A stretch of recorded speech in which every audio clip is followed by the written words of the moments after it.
Yeah, I'll do the first question. And what I said is that if you add up all the numbers, just for the bank, you would arrive at roughly 100. But then, of course, with leverage money, that would give you some 400.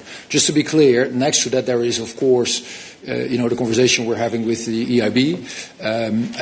There are other funds available, like cohesion, that you could also imagine are going to be invested more in the domain of grid capacity, storage, and what have you. But just to answer your question on the 100, if you would try to add it up, you're talking about roughly 20 billion from the existing innovation fund starting in 2025. Then you would have an additional 30 billion of voluntary member states contributions to the bank, which is money that we think we can here put to work here as well.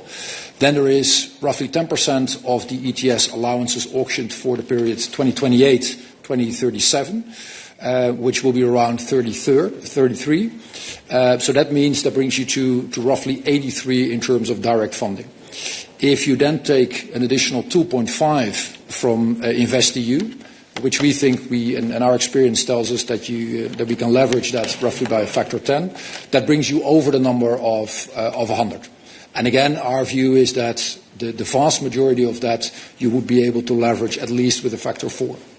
And again, that is on top of all the other amounts that I'm sure will be flowing towards us. Just to give you one additional insight why I'm very confident about that private sector component.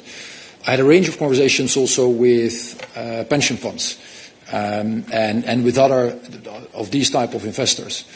They are extremely keen to invest way more in the European Union, particularly in this long-term type of endeavors, if we set the conditions right.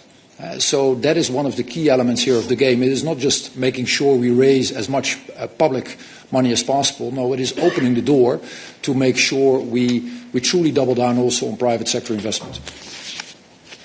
Thank you very much.